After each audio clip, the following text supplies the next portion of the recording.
Pasado las 7 sang gabi sa Nobyembre 2, samtang yara sa sulod sang balay sang iautod, ang 30 anyos nga si Marlies Baha, hinali nga may naglanog na lupok. Matiun-tiun pa, nakita nga naigo sang nagtala nga bala ang tiyan sang biktima.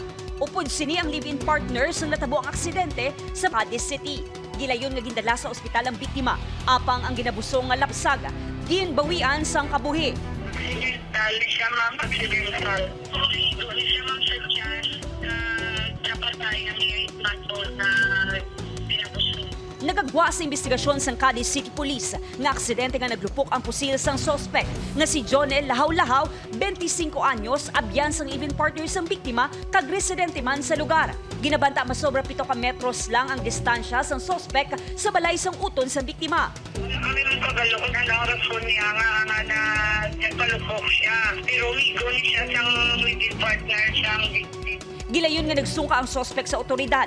Na-recover ang ginpalupok sini nga kalibre .357 revolver. Ginpasaka na inisang kaso nga illegal possession of firearms. Upod Garuel Bangoy, Aileen Pedraso. Muan, Western Visayas.